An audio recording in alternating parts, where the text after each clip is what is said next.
Good evening, everyone. Thank you all very much for being here. My name is Thomas Ian Finnigan. The dawn of Ireland's story begins where myth and history intertwine, and it comes in the form of a series of invasions.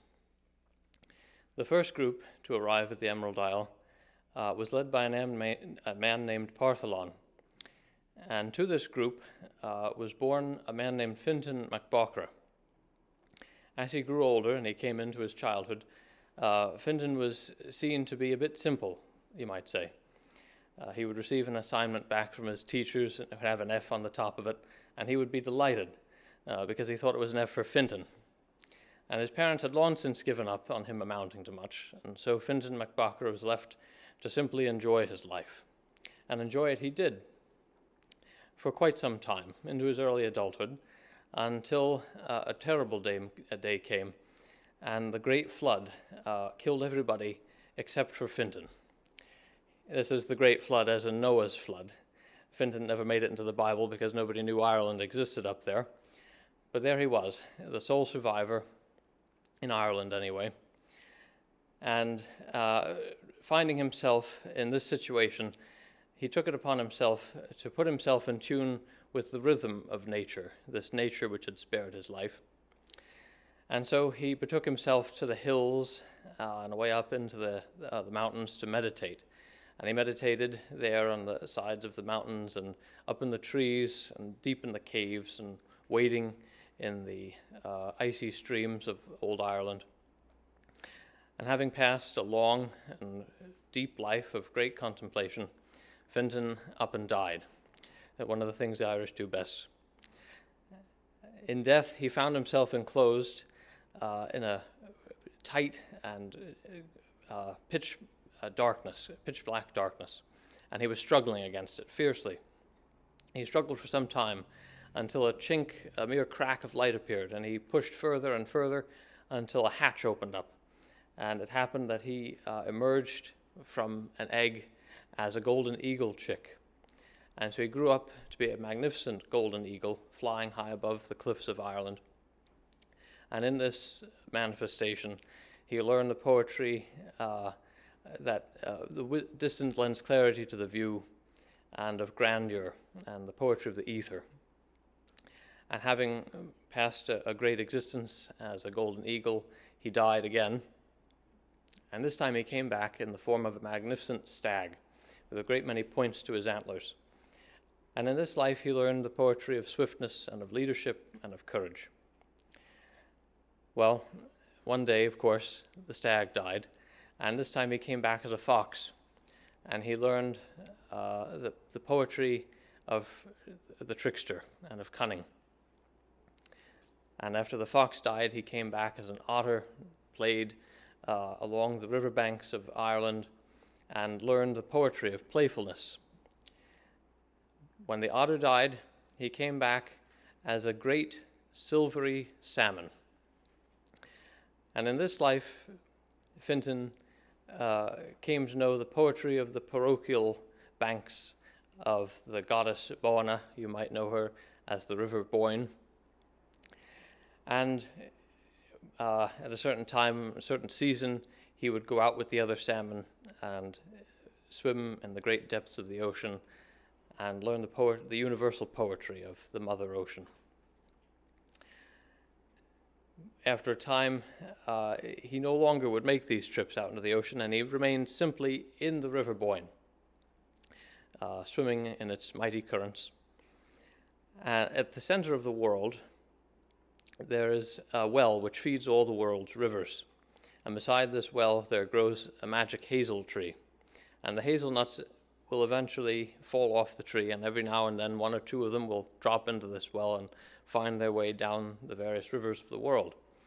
Well, Fintan, having accrued the vast wisdom of these many lifetimes, knew to look out for these hazelnuts, and as they would come in their course, he would snatch them up and so take unto himself ever greater, ever deeper wisdom, ever greater poetry, a cosmic poetry, if you will. It came to be known amongst the old seers of Ireland, the Druids, that anyone who caught this salmon of knowledge and took the first taste of him would receive all that cosmic poetry to themselves, and would thereby have the solemn duty of consuming the entire fish as only would be fitting communal or communion or sacred meal. Meanwhile, of course, on the land component of Ireland, the course of history continued, and after the Great Flood, there came to Ireland the Fomorians, and the people that came to take Ireland from them were the Tuatha De Danann, the most important people in the history of Ireland, who still reside there as it happens. And in the course of the great battle between these two, the game of hurling was invented, but that's another story. At any rate, the Tuatha De Danann drove off the Fomorians, and they took possession.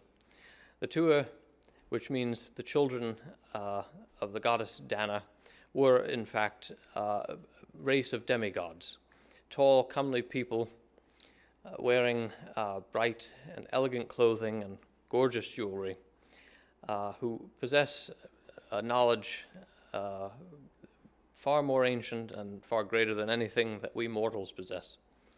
They are, in fact, so ancient that they're forever youthful. Well, in due time, the Tuatha De Danann were also defeated by a group known as the Milesians. This was the coming of the Gaels, the Celtic Gaels, to Ireland, led by a warrior, a great warrior named Miles, and his wife, Scotta, who was an Egyptian princess. Having defeated the Tuatha De Danann, they came to an agreement with them, and it was decided that the Milesians would inhabit the upper portion of Ireland above the ground, and the Tuatha would go below ground into their own realm, into the raths, the hill forts, and the tumulus graves that are prevalent throughout the country. And you might know them as the fairies. Although they're not really, you shouldn't really call them that. It's better to always refer to them as by one of their euphemisms, either the good people or the gentry or the people of peace, which is the translation of their Gaelic name, which is the Sidhe, spelled S-I-D-H-E, straightforward enough. Well, over the course of the time, as the Milesians, the Gaels, spread out through the land and came to possess it fully, eventually there came the time of the High Kings, who sat at Tara and ruled the four provinces of Old Ireland, Ulster in the north for battle, Leinster in the east for learning, Munster in the south for farming, and Connacht in the west for magic. And the High Kings retained a great army named the Fianna, who defended Ireland against all comers.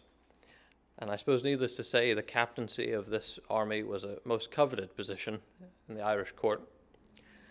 One of the great generals that held this position was named Cuil Mac Trenmore, and he was a noble man, a great leader, and greatly loyal to his king and to his family, the Clan Bascne.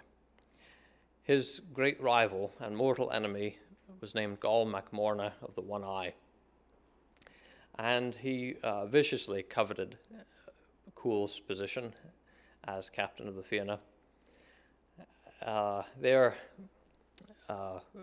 rivalry continued until one day, on the hill of Knock, Knock being one of the many Gaelic names for hill, outside of what is today Dublin, the two men met at the head of their clans, the Clan Morna and the Clan Bascne, and a furious battle ensued. And as furious as the fighting of their clansmen were, the climax of the battle came when the two men, Gall and Cuil, met on the field man to man and continued to fight. And they fought so ferociously that eventually their men ceased fighting around them and simply surrounded them and observed their battle, their combat, which continued on for 4 days as their shields thudded as thunder and their swords flashed as lightning. Even the Sidhe came out of their raths on the hills to watch this great battle, for even the most dire striving of mortals is but amusement to the elfin folk. Well, no battle continues forever, and sadly the deciding moment came when an opening showed itself, and Gall's sword struck Cool a fatal blow. Now, even as Cool's blood seeped into the ground, his wife, Myrna of the milk-white neck, daughter of the smith of Ulster, was delivered of a son. Now, the children of a slain opponent are bad news to any usurper, and certainly an infant son. So Gall's attention immediately focused there, and he sent his men out to find and to slay the child if they could. Well, Myrna knew this, Myrna of the white neck, and she handed the wee bundle over to Finn's grandmother, Lothlorgan, who was Cool's mother. Lothlorgan means swift of foot. And she took that wee bundle and she ran away to the south and hid herself with the child in the mossy and misty deep forests in the south of Ireland.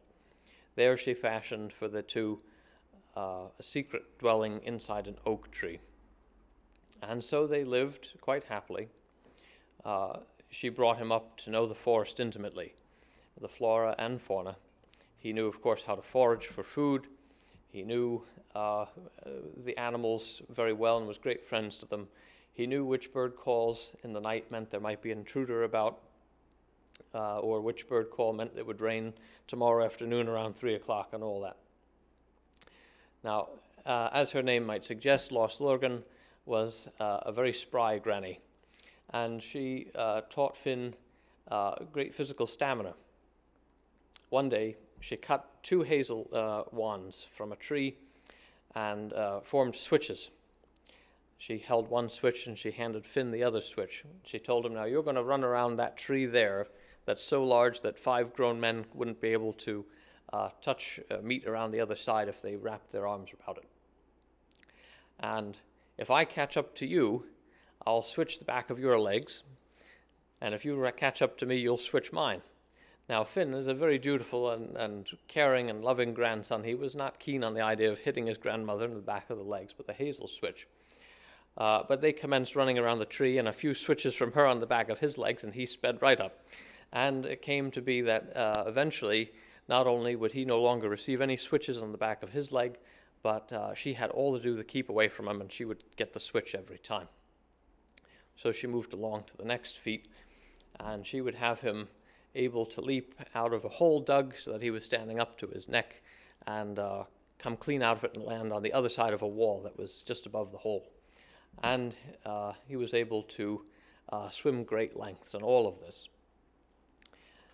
And so having grown to about, say, the age of 7, 8, or 9, somewhere in there, Lothlorgan one day said to Finn that I have taught you all that I possibly can, and I am now going to apprentice you to Phineas.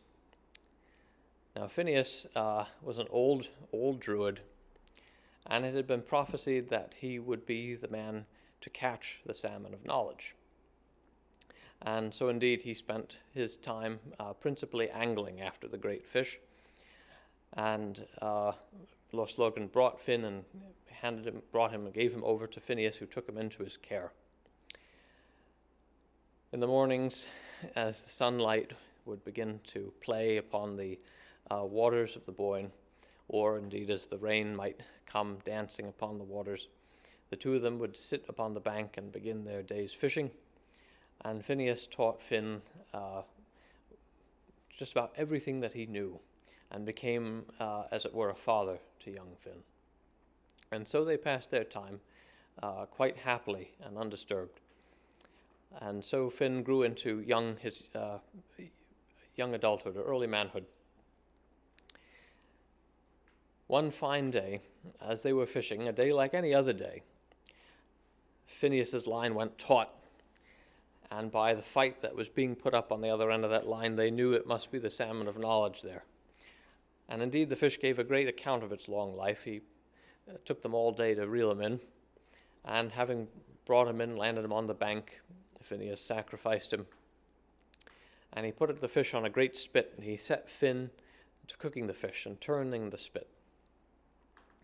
And he told Finn to mind the fish and that he would turn the spit nice and evenly and all that. He said he was going to go off and collect herbs, and so he did.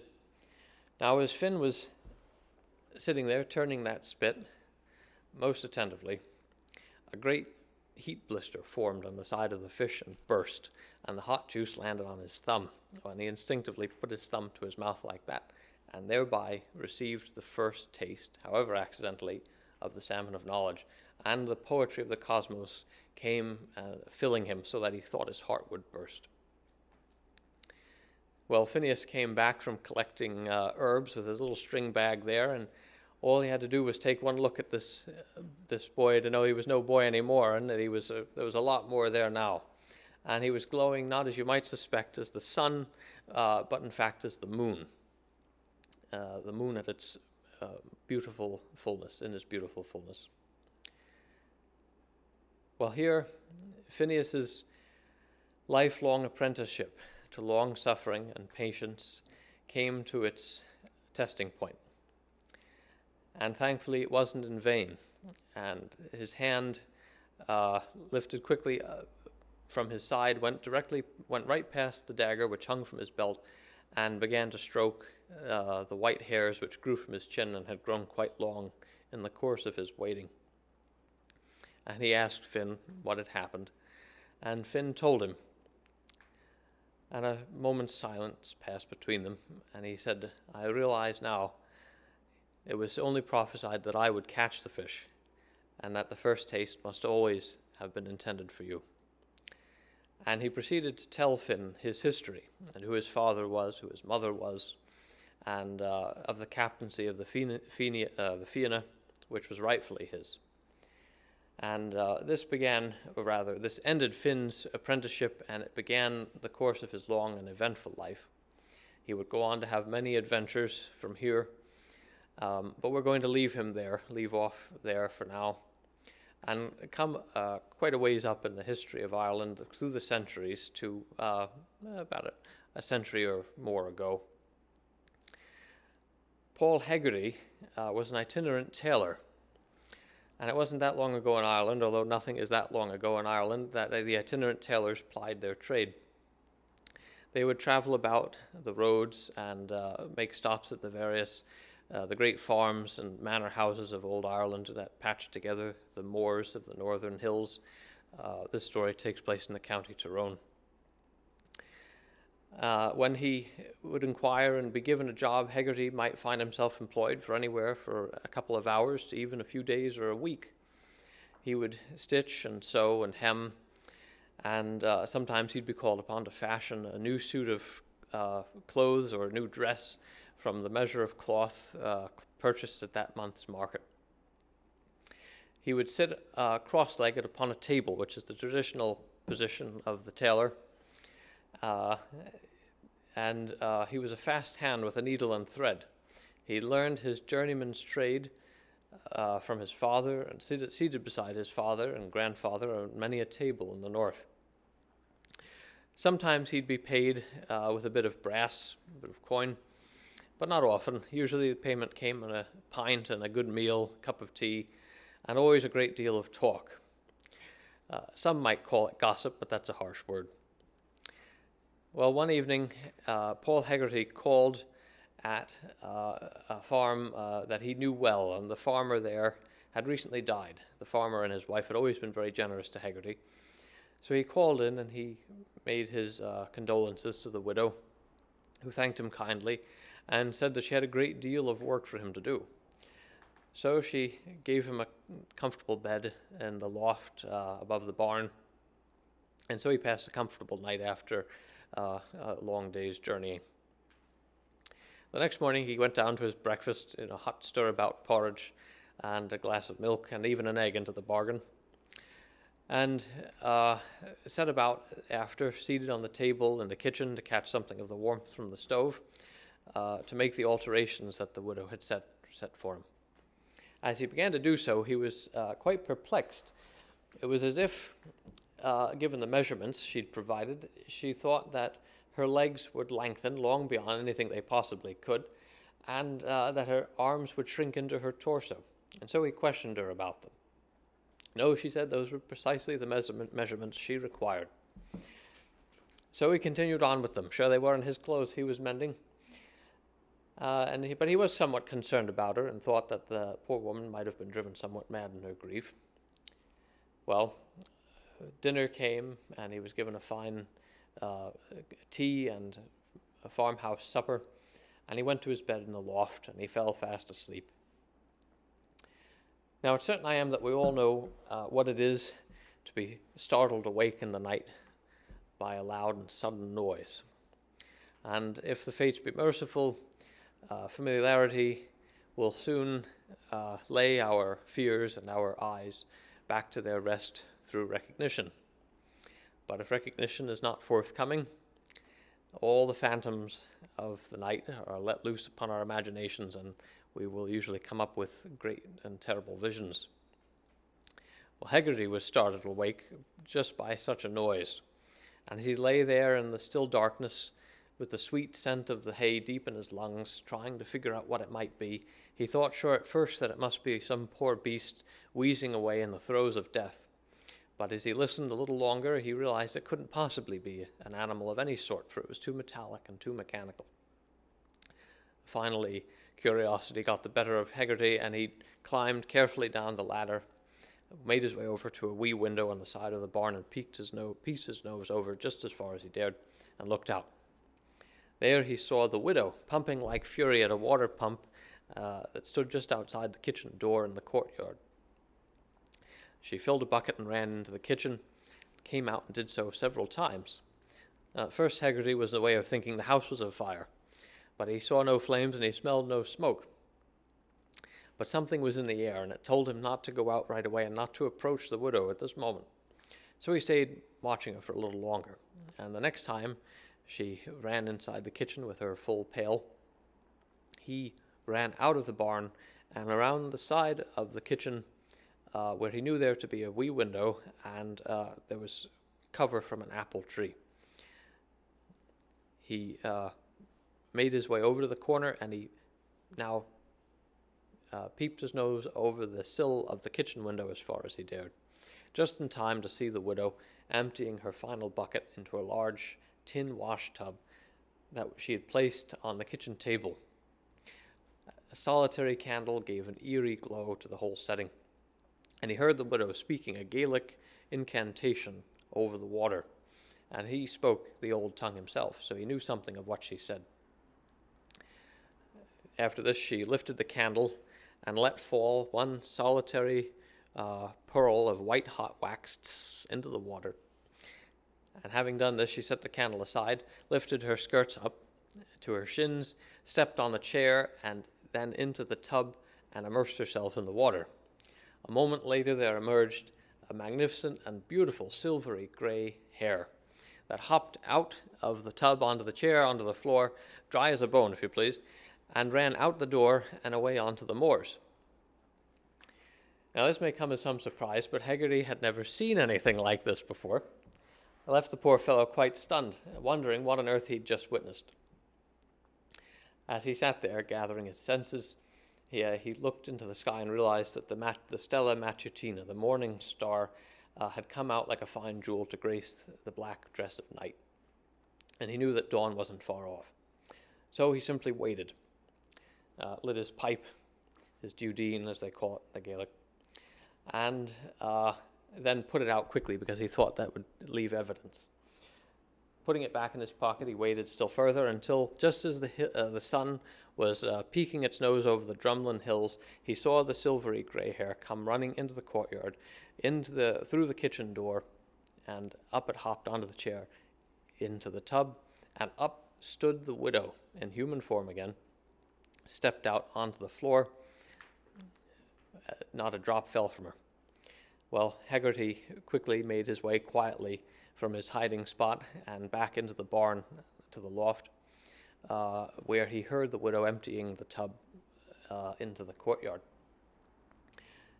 In due time, he went down to his breakfast, made careful not to make any mention of hares or rabbits or anything of the sort, and then went on to his day's work again on the kitchen table, making more, mending more dresses for the widow. At every time the pump out in the courtyard would drip, his mind would replay the whole affair of the night before. And the day passed, dinner came, then tea and supper. And he went back to his bed in the loft with a plan. He waited and waited and waited up what seemed like an interminable period of time. And just as he was beginning to wonder if he hadn't dreamt the whole matter, he heard the wheezing of the pump come once more. So this time, he made his way down the ladder right away, and when the widow was in the kitchen, he went around the corner. He strained his ears to get as much of the Gaelic spell that she was casting as best he could, and after she had turned herself again into a hare and run her way up into the moors, he himself now went into the kitchen. Lifting the candle, he let fall the single pearl of wax, and he spoke the Gaelic over the waters, climbed onto the chair, stepped into the tub, and immersed himself in the magic water. And a moment later emerged as a handsome chestnut brown hare. He leaped out of the tub onto the floor, ran out of the kitchen, and followed the silver hare's paw prints in the dew. And they led through the moors and up onto a nearby hill. As he got closer, he realized this was a hill that contained a round fort. Now, in his human form, Haggerty would never have dared approach or go into such a place, knowing as he did that this was the closely guarded domain and realm of the Sidhe, the people of peace. But with the curiosity coursing through his veins, and those the veins of a hare and a rodent no less, and not those of a human, if he was in for a penny, he was in for a pound.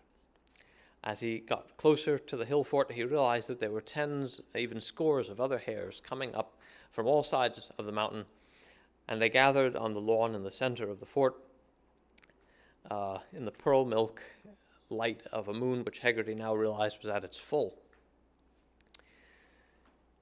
They all formed a great circle around a hare that was twice the size of all the hares in the circle. His fur was all over mottled black and white, and his red coral eyes shot out as flames.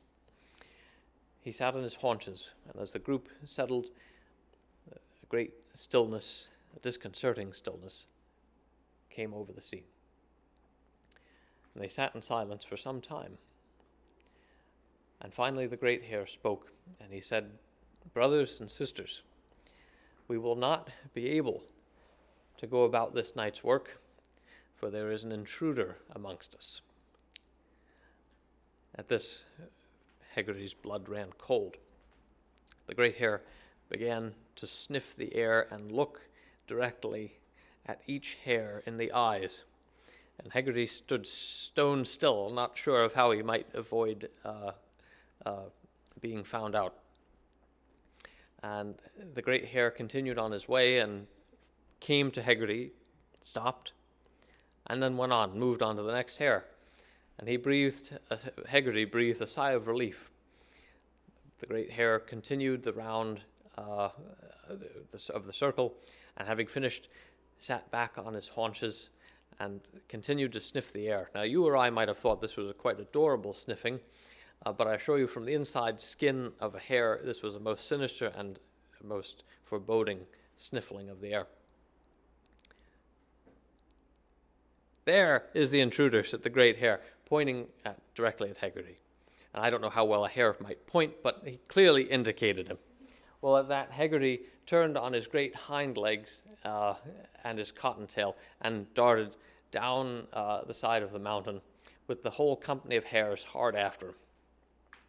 It was both exhilarating and terrifying, but he'd never run so swiftly in all his life, and it felt grand. Just as the sun was beginning to peek its nose over the drumlin hills, and he neared the farmyard, Haggerty realized that there were no other hares behind him. He'd given them the slip. He made it into the courtyard alone, ran through the open kitchen door, just in time to see the widow, in human form, emptying the tub of water off the table directly onto the kitchen floor. Well, Haggerty used all the strength that he had left and dove for those cascading waters and landed under them just in the nick of time.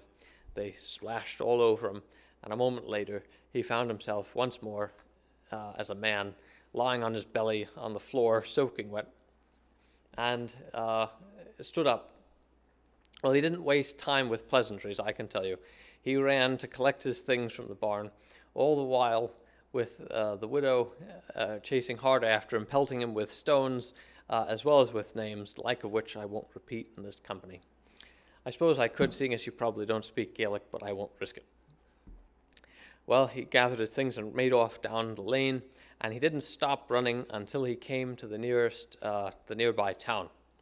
There he stopped in at the pub for something to stiffen his nerves, and sat there for a while thinking. And finally, having regained his composure, Haggerty did the only thing he really could do. Got back on the road and made his way on to his next hopeful job. Who would believe him if he told them? And what could they possibly do anyway? He came to a farmhouse that he also knew well, a farmhouse that had many children running about. And Haggerty loved children, and children loved him, and they would often keep him company as he worked. So there he was, sitting cross-legged upon the table, doing the mending and sewing that they required of him. And one of the wee ones was sitting on the table beside him. And you know how children are when they're young children, especially if they're nearby, they'll fiddle with bits of your clothing and that. Well, she was playing with his collar, and she says, "Why, Mr. Haggerty, what funny manner of necktie is it you're wearing?" And he said, "Bless you, child, I'm wearing no necktie," reaching his hand to his neck. There he felt not human skin, but silky fur, the fur of a hare, no doubt. Well, he quickly pulled his collar up and just dismissed the matter. And there was, where his collar had protected his skin, a beautiful strip of thin chestnut brown hair fur. Haggerty thereafter always wore a handkerchief tied about his neck. And aside from this, he was quite all right, aside from a rather undue preponderance or fondness for cabbages and carrots and the like. He used to finish those first and leave the meat on his plate for last. And he only ever told this story to a few closest relatives and confidants. I learned it from his great-nephew. And he was thereafter ever known as Haggerty the Hare. Well, we'll move just a few counties over in the north of Ireland, from the county Tyrone to Donegal. The tinker of Tamlacht is a wee town. He was in fact a relation of Haggerty's, his uncle's cousin's nephew's lad. And he was a fine, strapping young man, also an itinerant tradesman as it happened, with a beautiful young wife who was expecting. And, oh, to be young and penniless and in love. Well, such were they.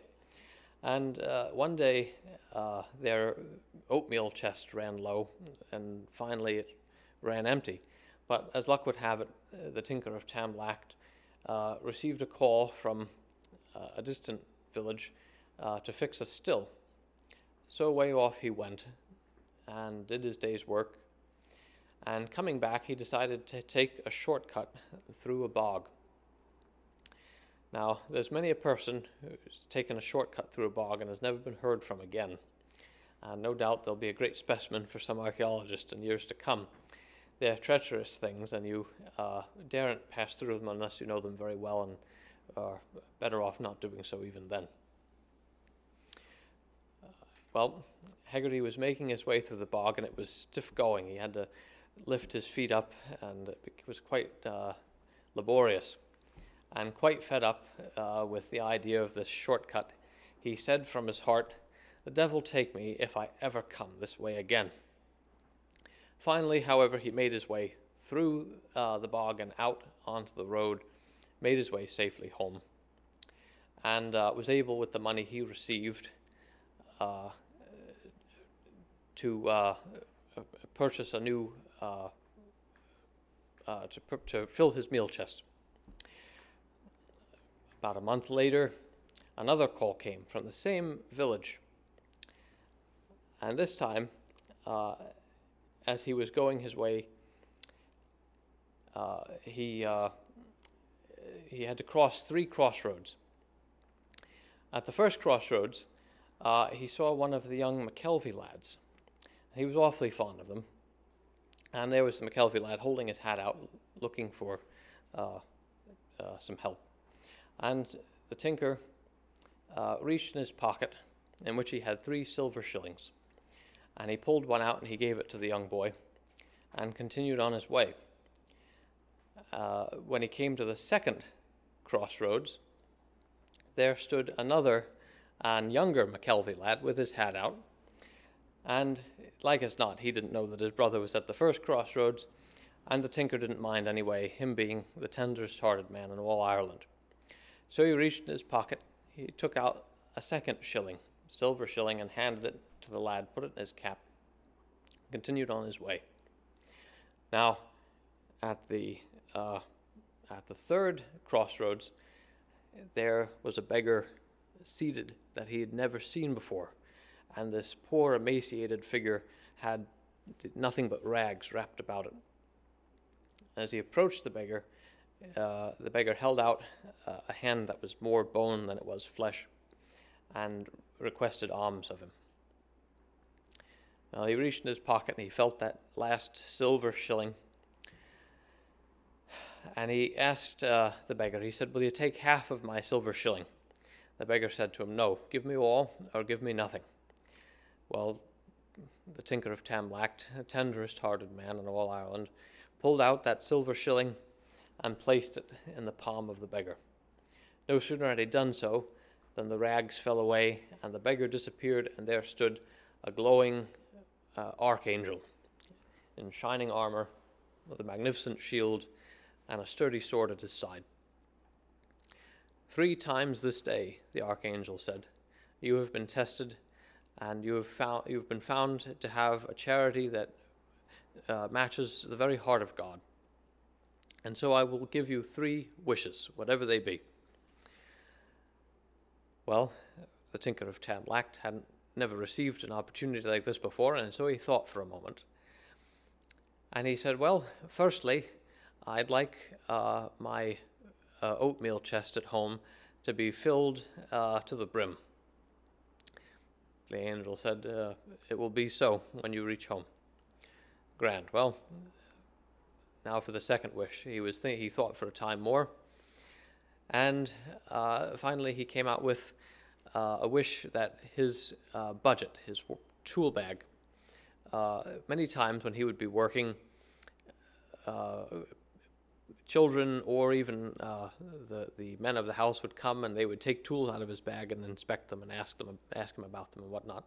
And when it came time for him to reach in there and find his tool, it wasn't there for his using.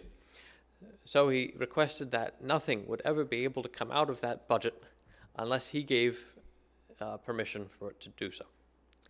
The archangel granted him his second wish. Thirdly, the tinker of Tamlacht said that he had an apple tree situated outside of his humble cottage, and that never an apple had he tasted off of this apple tree, because all the school children, as they would pass by, and even a few of the adults as well, would steal the apples from the tree. And he asked that no apple would be able to be plucked from the tree again unless he permitted it. The archangel granted him his third wish, and he said, "I only wish that you had wished for greater things," and disappeared. Tinker of Tamlacht continued on his way, completed a job in the distant parish, and made his way home again. Well, this job took a bit longer to complete, and night was beginning to fall, and he was so desirous of getting home and seeing that overflowing oatmeal chest that he decided to take another turn through the bog, take the shortcut once more. Well, he had only taken a few steps in the bog when he felt a tap on his shoulder. And turning round, who stood there but old Clootie himself, the devil himself, Savile Row suit and all. And he said, the tinker said, "What may I do for you?" And the devil said, "Well, old man, I have it here in my appointment book." And he took out a little appointment book singed around the edges. "About a month ago, you came through this bog, and you said, and I quote, 'Devil take me if I ever come this way again.' Well, here you are, and here I am to uphold my end of the bargain. So away with me you must come." Well, the devil had him, and so they began on their way until the Tinker of Tamlacht sat down in the middle of the road and began to cry, and he wept until even the stiff upper-lipped devil began to feel pity for him. He said, "Come along, man, it's only hell." But the tinker wouldn't stop. So finally the devil asked him what he wanted. He said, "At least, before you take me away, let me see my beloved town of Tamlacht once more." The devil considered it a moment, and he said, "All right, I'll allow it. We'll pass through your beloved village once more." So they made their way to the village, and just on the outskirts of town, the tinker stopped the devil, and he said, "You daren't pass through there in your current form.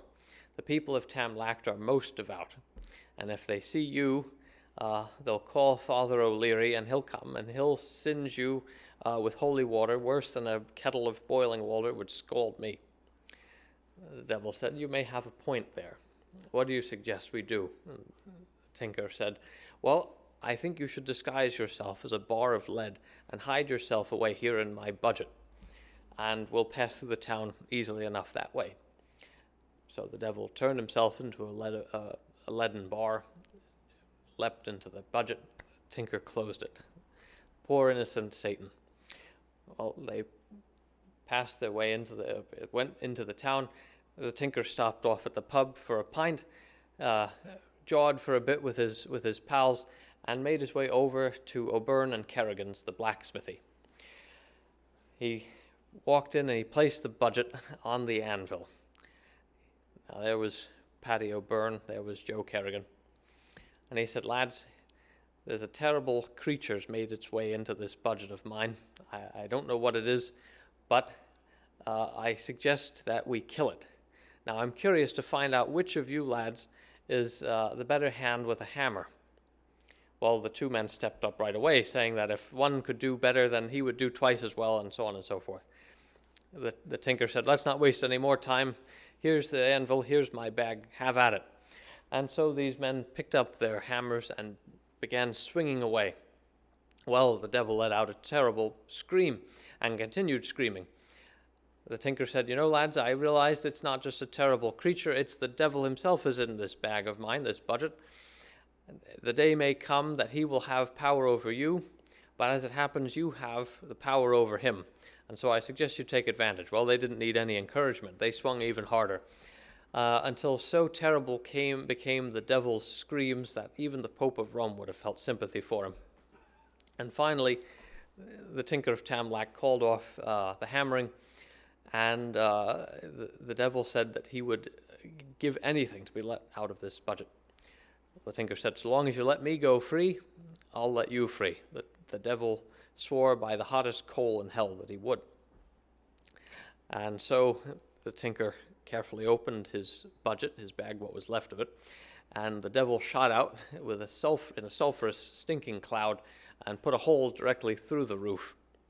"You can go to this blacksmith shop to this day and see the hole in that roof. They'll get around to fixing it one of these days in Irish time, you know. Well, at any rate, the tinker was free to go. So off he went and made his way home and came, opened the door to, of course, an overflowing meal chest and to a new child that had been born to his wife while he was away. And his wife turned him right around and sent him back out to go find a godfather for the child. So the next morning, of course, he went out, and on the first hill outside the town of Tamlacht, he met the banker of Tamlacht, there in his fine suit, his waistcoat, with his handsome pocket watch. And the banker said, "Congratulations, Tinker. I hear that you're the proud father of a new daughter." "Indeed I am," says the tinker. The banker said, "I hear you're looking for a godfather. Will you have me?" The tinker thought for a moment. He said, "Indeed I will not." "Why ever not?" inquired the banker. "Well," he said, "you have nothing but smiles for the rich and frowns for the poor. And I simply won't have you as godfather for my wee daughter." The banker shrugged his shoulders, went on his way, and the tinker continued on his. And at the second hill outside of Tamlacht, he met God Almighty himself, who was out for a walk, as it happened. God congratulated him on his wee daughter and asked if he would be given the honor of being godfather. The tinker thought for a moment, and he said, "I'm sorry, but no, I won't have you stand godfather for my daughter." And God inquired of him why, as if he didn't already know. And the tinker said, "Well," he said, "you let that bottock of a banker back there get richer and richer, and you let the poor McKelvey family there get poorer and poorer. I just don't understand it. I can't have you as godfather." So God went on his way, and the tinker continued on his. And on the third hill outside of the town of Tamlacht, the tinker saw whom he thought was Frankie Mulligan going out to cut his field with his scythe on his shoulder. But as he got closer, he realized that this was not Frankie Mulligan. And the figure turned, and there stood Death himself. Death greeted the tinker, and the tinker nervously greeted him back. And Death congratulated him on the birth of his wee daughter and said, "Will you have me stand godfather?" The tinker thought for a moment, and he said, "Do you know, I will. You're the only one who treats all people the same, no matter how rich or poor they are, wherever they're from. Indeed, you will be godfather of my daughter." And so he brought him home. Well, it took the tinker some time to convince the missus to have Death stand godfather for their daughter, but she came round to the idea, and so Father O'Leary baptized her, and Death stood godfather. This was the first time in Death's life that he'd ever been given such an honor. So after the ceremony, he took the tinker aside, and he said, "I'm so pleased to be godfather to your wee daughter. I want to give you a gift." And he took from his long black cloak a wee bottle of Íoc Sláinte, which is Gaelic for potion of health, if you will. And he told the tinker, he said, "Now, this potion will heal anybody who is sick unto death.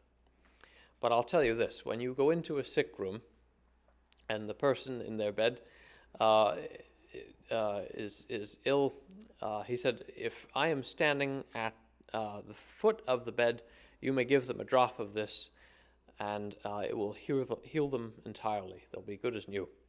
If, however, I am standing at the head of the bed, I have claimed them for myself, and nothing you can do will cure them." The tinker said he understood these terms. Death put his scythe over his shoulder and went out to continue his rounds. And the tinker now was left in possession of this powerful potion. Well, it wasn't long before the call came that a young girl in the village of Tamlacht was terribly ill, and they thought sure she would die. And the tinker introduced himself and went in with his bottle of Singer-songwriter, and in the room there stood Death at the foot of the bed. So the tinker placed a wee drop of the potion upon her tongue, and a moment or two later she sat up, rosy-cheeked, talking a mile a minute and happy as ever. And the news from this, magnificent and miraculous cure spread far and wide. And the tinker, was of course in great demand, and curing people where he could, and of course, giving his regrets where he could not.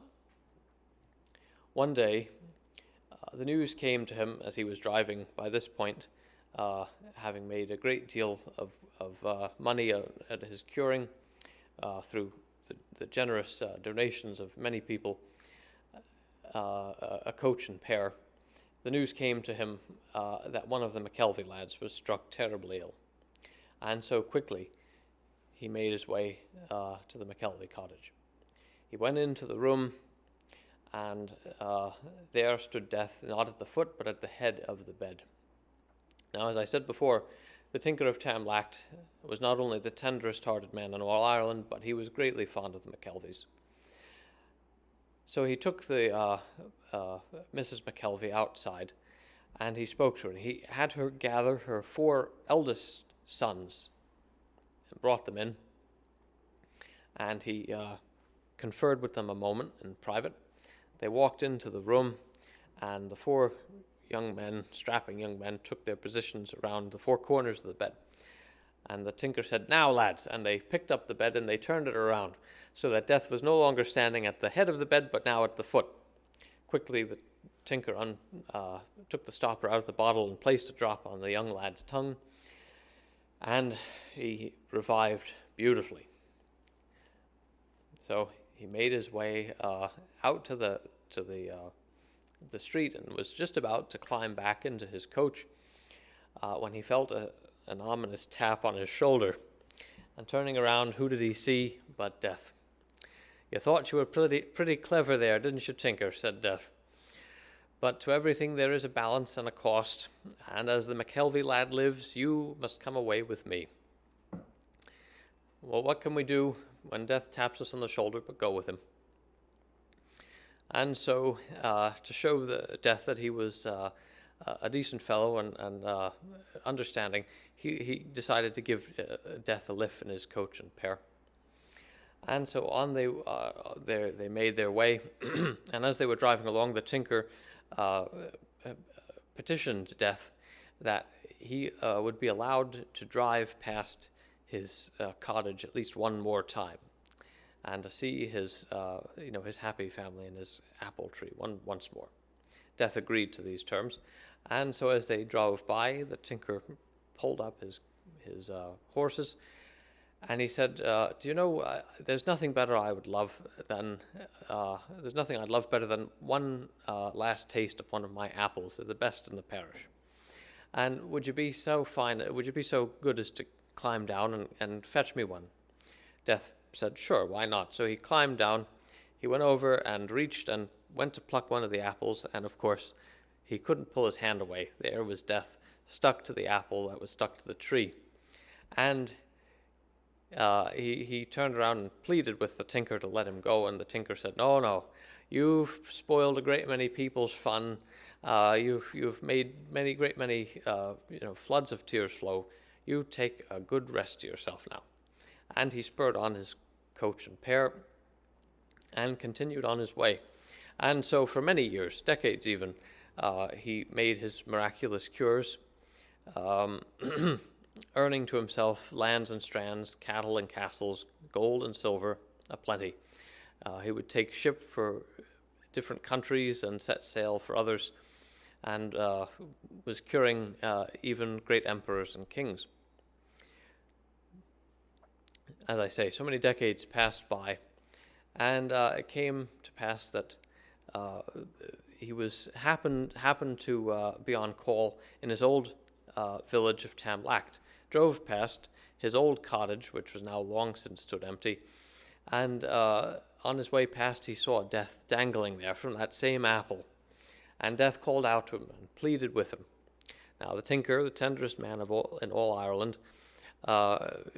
stopped, pulled up his coach and four by this point, and Death requested of him that he let him go. And the tinker said, well, if you agree to give me 10 more years of life, I'll let you go. And Death said he would, so the tinker allowed for the apple to fall away, and off Death went to catch up on his work. So the tinker continued on for 10 more years, and as we know, time flies when we're having fun. And so one night, as the tinker was sitting in his castle, reading one of his favorite books and having a spot of brandy, he felt a sudden chill, and he thought that the maid hadn't closed the window as he'd asked her to do, and turning around, the window was closed tight, but there stood Death. And he said, Tinker, your 10 years are up, you must come away with me. And the tinker said, well, I suppose you're right, he said, but you know, I'm ashamed to say that in all this time, I have failed to make up a last will and testament. Surely you'll give me the span of time that it takes for this candle to burn down. And he was quite frugal, and so this candle was a mere stub of a thing about to burn out in probably 5 minutes' time. He said, you'll give me that at least to write up a quick will and testament and leave my wife and children in good standing. Death said, I suppose I can't see any harm in that, all right. Well, the tinker quick snuffed out the candle and said, well, this candle will never burn down. And he ran out with the thing, and he went to the bog and buried it deep. So he continued on his way with his cures, amassing to himself cattle and castles, lands and strands, gold and silver.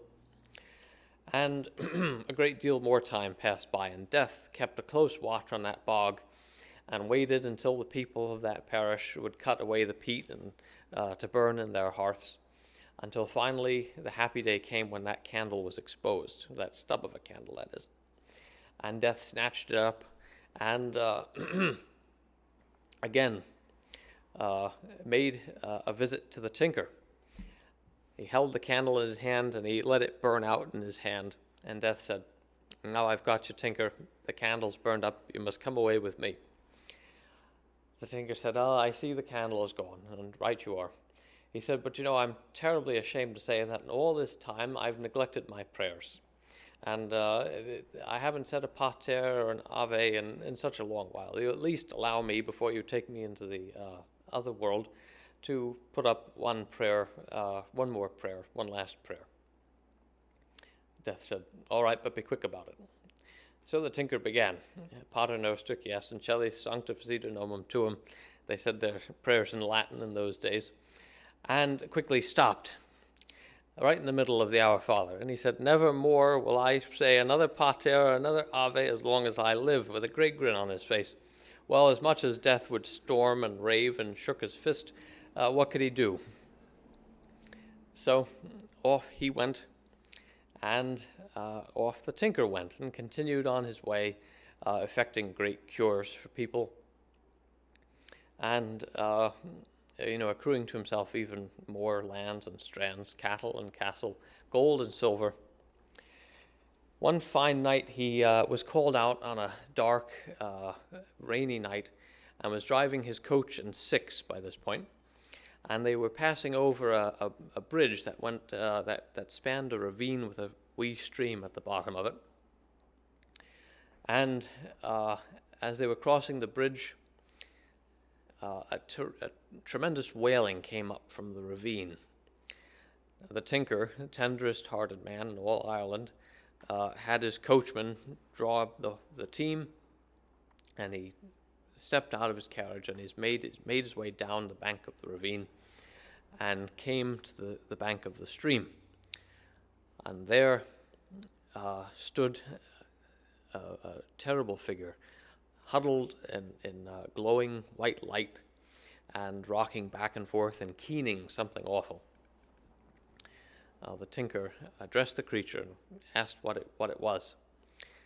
And the wraith replied, and he said, I am a poor soul, 700 years ago, I died with a penance without having performed a final penance that was put on me. And my family have all long since died, and I have nobody left to perform this for me. Well, the tinker said, if it's any penance that an old sinner like me might perform for you, you name it, and if I can, I'll do so. The wraith said to him, the penance placed on me was 1 pater and 1 ave. So the tinker went down on his knee, and he said his pater, and he said his ave.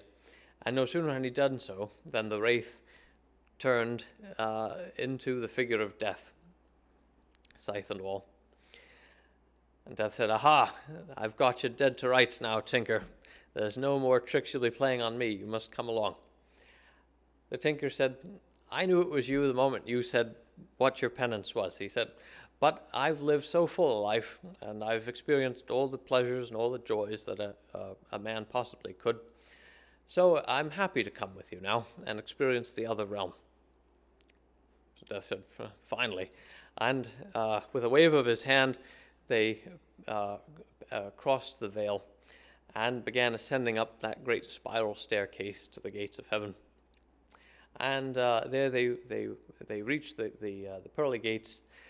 Death gave a nice zing on the xylophone outside the gates, and they opened up, and out came St. Peter with his clipboard and all. And he said, "Who have we here?" And Death replied, "The tinker of Tamlacht." St. Peter thought St. Peter looked as if he would have a conniption. He said, "The tinker of Tamlacht? You're a special kind of daft if you think the likes of that will be getting in here on my watch. Get him out of my sight." Death didn't reply. He merely looked aside at the tinker, and he said, "Your character precedes you, and I'm afraid there's only one other place we can try." So they made their way down the spiral staircase, and a little more than halfway down, things started to get a bit steamier. They came to the furnace doors of hell. And there was a little sign that said, "Knocker may be hot, use the oven mitt." And so Death took the oven mitt and gave a great knock at the furnace doors of hell.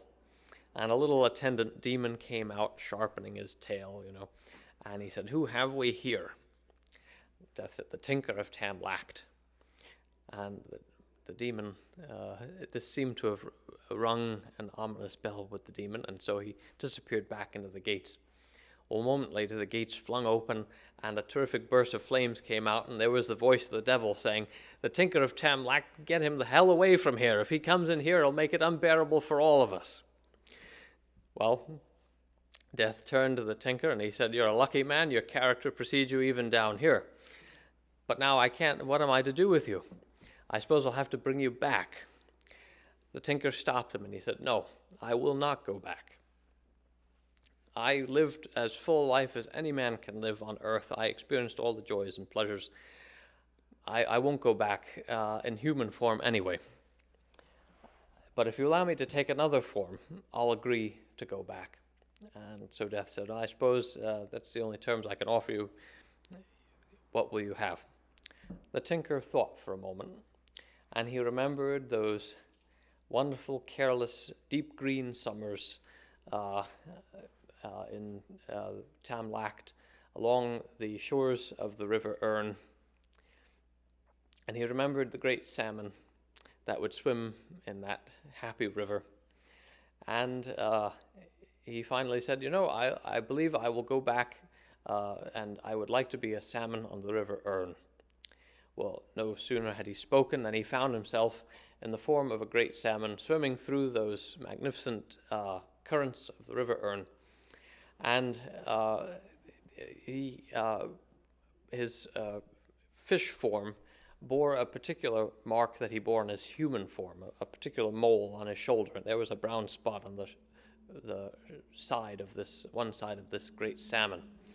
Now this salmon, as you may guess, bore all the cunning of the tinker himself, and the centuries have gone by, and there are a great many anglers who go to the River Erne. The River Erne is a great spot for fishing, and people come from all over the world to fish there. They all try their best lures and their finest tactics, but they've all failed. None of them have ever caught the Tinker of Tamlacht. My own father and grandfather have fished that river and seen the Tinker. And so if ever you go to Ireland and visit Donegal and the River Erne, you may hope to catch a glimpse of the Tinker of Tamlacht as the salmon, but you may never hope to catch him. And so with that, I will say with my fellow and forebear storytellers, Sin Criach mo Scoilachtan don Bavta Shio. That's the end of my stories for now. I thank you all.